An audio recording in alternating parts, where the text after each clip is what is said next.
दोस्तों नमस्कार, मैं अभिनव राय एक बार फिर से आप सबका स्वागत करता हूं अपने YouTube चैनल नॉलेज एकेडमी अभिनव में। और आज हम एक बार फिर लेके आए हैं यूपी टेट सी टेट के स्पेशल टॉप 30 क्वेश्चन।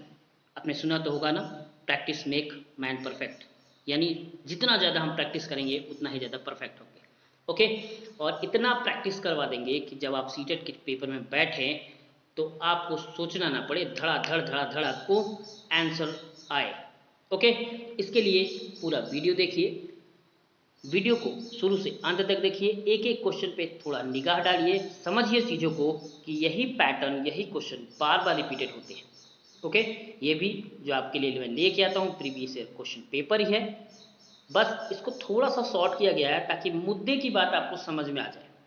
ओके, तो चलिए समय ना गवाते हुए स्टार्ट करते हैं। जो चैनल पर नए हैं वो चैनल को सब्सक्राइब कर लीजिए, क्योंकि TET, C TET, super TET related सारे जो एग्ज़ाम है उनके लिए पेपर, साथ ही साथ जो प्रैक्टिस है, जो पढ़ाया जाता है वो सारी चीज़ मैं पढ़ाऊँगा आपके लिए। Practice, more and more practice करवाऊँगा। और साथ ही साथ करंट अफेयर्स जो कि डेली बेसिस पे पढ़ते हैं, यानी हर 2-3 दिन पे करंट अफेयर्स पढ़ते हैं, जो कि करंट आ रहा होता है आपके लिए और बहुत ज़रूरी होता है, उस पर एक एक टॉपिक पे ही बनाया जाता है। ओके, तो चलिए आज के लिए इतना ही, स्टार्ट करते हैं हम लोग। और ध्यान रखिएगा, जो पढ़ रहे हैं उन्हें शेयर भी जरूर करिएगा। तो चलिए समय न गवाते हुए स्टार्ट करते हैं। कौन से गुण अच्छे मानसिक स्वास्थ्य के नहीं हैं? याद रखिएगा, ऐसा कौन सा गुण है जो अच्छे मानसिक स्वास्थ्य का नहीं है?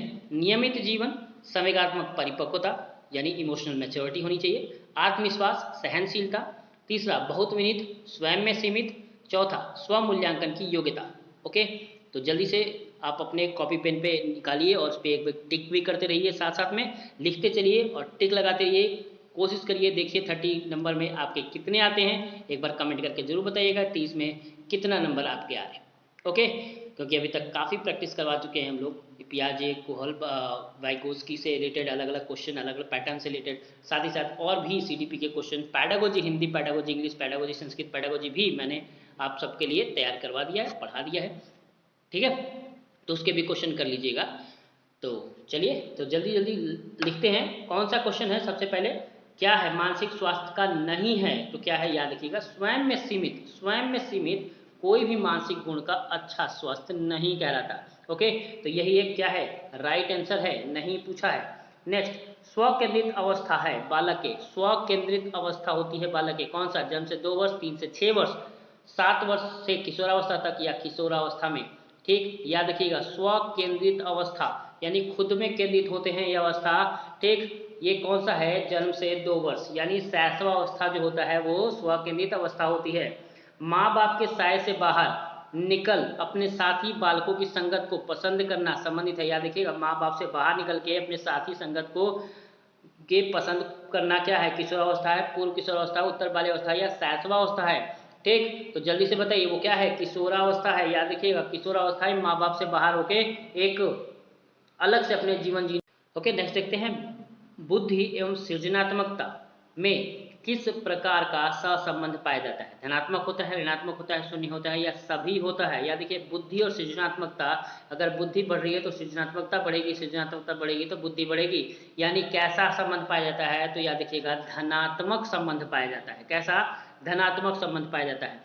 शैशवावस्था में बच्चों के क्रियाकलाप डैश होते हैं, मूल प्रत्यात्मक होते हैं, संरक्षित होते हैं, संज्ञानात्मक होते हैं, संवेगात्मक होते हैं। ओके, तो सीटेट में भी और यूपी टेट में भी मैक्सिमम क्वेश्चन ये आया हुआ है, शैशवावस्था के बच्चे में क्रियाकलाप कैसा होता है? तो याद रखिएगा मूल प्रत्यात्मक होता है। कैसा होता है, मूल प्रत्यात्मक होता है। नेक्स्ट, निम्नलिखित में से किस समूह के बालकों को समायोजन की समस्याएं होती है? ओके, किस बालकों में समायोजन की समस्या होती है? हर जगह वो एडजस्ट नहीं कर पाते अपने आप को, तो औसत बुद्धि वाले होते हैं, ग्रामीण बुद्धि वाले होते हैं, अध्ययनशील बालक होते हैं या कुशाग्र बुद्धि वाले बच्चे होते हैं। तो याद रखिएगा, कुशाग्र बुद्धि वाले बच्चे हर जगह अपने आप को समायोजित नहीं कर पाते, बहुत तेज होते हैं तो बदमाशी भी ज़्यादा करते हैं।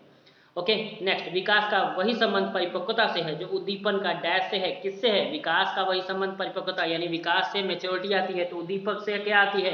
प्रतिक्रिया। क्या होती है? प्रतिक्रिया। ओके, नेक्स्ट, पियाजे मुख्यतः डैश के योगदान के लिए जाने जाते हैं। किसके? ये तो बहुत आसान सा क्वेश्चन है, मैक्सिमम बार आने वाला क्वेश्चन है ये। भाषा विकास, संज्ञानात्मक विकास, नैतिक विकास या सामाजिक विकास। ओके, तो पियाजे किससे संबंधित है? याद रखिएगा संज्ञानात्मक विकास है। वही अगर वाइगोस्की की बात करें तो सामाजिक विकास से संबंधित है। पियाजे से अलग वीडियो भी बना हुआ है, पियाजे के कॉन्सेप्ट से, पियाजे के क्वेश्चन से, क्योंकि बार बार बहुत सारे क्वेश्चन आते हैं और हर एक पेडागोजी में आते हैं, तो वीडियोस जाके जरूर देखिएगा। संज्ञानात्मक विकास के सिद्धांत। नेक्स्ट, बच्चों के सामाजिक विकास में डैश का विशेष महत्व है। सामाजिक विकास में याद रखिएगा, खेल, बाल साहित्य, दिनचर्या या संचार माध्यम। अगर सामाजिक विकास की बात करें तो किसने दिया था? वाइगोस्की ने दिया था। और वाइगोस्की किस पे ज़्यादा इंपॉर्टेंट रखते हैं? तो याद रखिएगा संचार माध्यम पे, यानी समाज में किसी ना किसी माध्यम का होना जरूरी है और जो माध्यम आपको समझाएगा वही सामाजिक विकास है। ओके, लेकिन अगर याद करिए यही चीज़ अगर खेल विधि के अंतर्गत आए, ठीक, कॉल्डवेल कुक वाला, तो वहां पे हो जाएगा खेल विधि। क्या हो जाएगा? खेल विधि। सामाजिक विकास में खेल विधि का भी विशेष महत्व होता है। ओके, नेक्स्ट, कोहलबर्ग का विकास का सिद्धांत निम्न में से किससे संबंधित है? भाषा विकास है, संज्ञानात्मक विकास है, नैतिक विकास है, सामाजिक विकास है। ये भी बहुत बार आने वाला क्वेश्चन है और बहुत ही आसान क्वेश्चन है। कोहलबर्ग ने क्या दिया था? नैतिक विकास का सिद्धांत। ये तो किसी का गलत नहीं होगा। नैतिक विकास का सिद्धांत डैश के अतिरिक्त बुद्धि में निम्नलिखित पक्षों को स्टर्नबर्ग के त्रितंत्र सिद्धांत से संबंधित है। याद देखिए, बुद्धि के त्रितंत्र सिद्धांत है, स्टर्नबर्ग ने दिया था। संदर्भगत, अभिवदगत, सामाजिक या अनुभाविक। ठीक, तो स्टर्नबर्ग के त्रितंत्र सिद्धांत में संबंधित किया गया है। किससे संबंधित किया गया है? याद देखिएगा, वो है सामाजिक विकास, सामाजिक बुद्धि के सिद्धांत के साथ। थ प च ध्वनियां हैं। कैसी ध्वनियां हैं? स्वर्णिम ध्वनियां हैं, रूपिम ध्वनियां हैं, लेखिम ध्वनियां हैं या शाब्दिम ध्वनियां हैं। थ प छ, याद देखिएगा, शाब्दिम मतलब एक क्रम होना चाहिए, क्रम नहीं है। लेखिम भी नहीं है क्योंकि ये लिखा नहीं जा रहा है। ठीक, रूपिम नहीं है, क्या है ये? स्वर्णिम है, यानी हमारे अकॉर्डिंग बनाया जो बच्चे बोलते हैं अक्सर थ प छ ध्वनियां। ओके, नेक्स्ट, बालकों की सोच व अमूर्तता की अपेक्षा मूर्त अनुभव प्रत्ययों से होता है। यह अवस्था किसकी है? ये भी बहुत बार आया हुआ क्वेश्चन है ये। सोच अमूर्तता की अपेक्षा मूर्त अनुभव किसके? मूर्त अनुभव पे होता है। तो पियाजे के अनुसार कौन सी अवस्था है ये? 7 से 12, 12 वर्ष से वयस्क, 2 से 7 वर्ष या जन्म से 2 वर्ष। ठीक, तो कौन सा है? 7 से 12 वर्ष। याद देखिएगा, 7 से 12 वर्ष।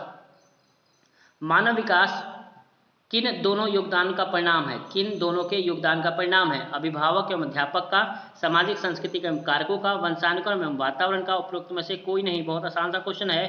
ठीक, कौन सा है? मानव विकास में किसका योगदान होता है? तो याद देखिए, वंशानुक्रम और वातावरण दोनों का ही योगदान होता है। नेक्स्ट, निम्न में से पियाजे के अनुसार बौद्धिक विकास का निर्धारक तत्व नहीं है। पियाजे के अनुसार बौद्धिक विकास का निर्धारक तत्व नहीं है। याद देखिएगा, नहीं है। सामाजिक संचरण, संतुलित अनुभव, इनमें से कोई नहीं।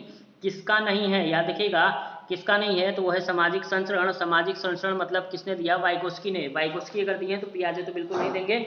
तो क्या है? सामाजिक संचरण को ये मायने नहीं रखते हैं।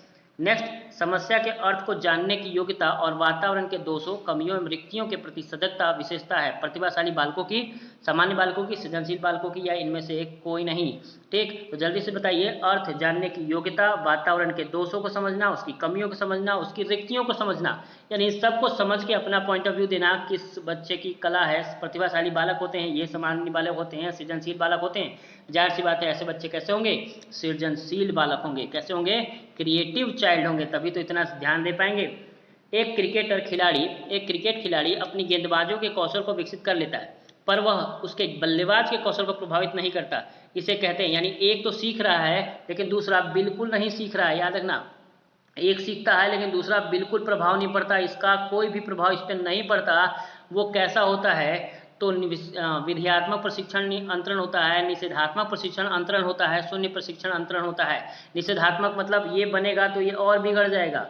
ठीक, तो ये निषेधात्मक नहीं है। ओके, यानी प्रभाव नहीं पड़ रहा, ना बिगड़ रहा है, ना अच्छा हो रहा है। कैसा हो रहा है? तो वो होगा शून्य प्रशिक्षण अंतरण। शून्य प्रशिक्षण अंतरण, अगर ये बढ़ रहा है और ये भी बढ़ रहा है तो होगा विधेयात्मक प्रशिक्षण अंतरण। याद रखिएगा ये क्वेश्चन। विधेयात्मक मतलब अगर एक का प्रभाव दूसरे पे पड़े, उसे विधेयात्मक एक का प्रभाव दूसरे पे नकारात्मक पड़े, तो निषेधात्मक एक का प्रभाव दूसरे पे पड़े ही ना, उसे शून्य प्रशिक्षण अंतरण कहते हैं। ओके, गिलफोर्ड ने अभिसारी चिंतन पद का प्रयोग किसके समान अर्थों में किया जाता है? प्रतिभाशाली, सृजनात्मकता, बुद्धि एवं सृजनात्मकता, इसमें से कोई नहीं। याद रखिएगा, सृजनात्मकता अपसारी चिंतन में होता है। ठीक, अपसारी चिंतन में होता है। अभिसारी चिंतन में क्या होता है? प्रतिभाशाली।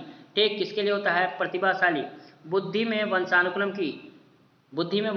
क्या होता है? नामात्र की भूमिका होती है, महत्वपूर्ण भूमिका रखती है, अपूर्वमेय भूमिका होती है, आकर्षक भूमिका होती है। याद रखिएगा, बुद्धि में वंशानुक्रम कैसी होती है? तो महत्वपूर्ण भूमिका रखती है। याद रखिएगा, बुद्धि में वंशानुक्रम महत्वपूर्ण भूमिका रखती है, लेकिन अगर व्यक्तित्व की बात करें, व्यक्तित्व की, तो नाम मात्र की भूमिका होती है। ये भी क्वेश्चन कई बार आया है, याद रखिएगा। अगर व्यक्तित्व की बात करें तो नाम मात्र की भूमिका होती है वंशानुक्रम का, वहीं बुद्धि में महत्वपूर्ण भूमिका प्ले करता है वंशानुक्रम। जिन इच्छाओं की पूर्ति नहीं होती उनमें से भंडार गृह किसका है? इदम का है, अहम का है, पराहम का है, या इदम और अहम दोनों का है। जिन इच्छाओं की पूर्ति ही नहीं होती उसे भंडार गृह कहा जाता है, उसको एक स्टोरेज में दफन कर दिया जाता है, उसे कहते हैं इदम में। कहाँ कहते हैं? इदम में। ओके, यानी ईंट की प्रवृत्ति में होता है।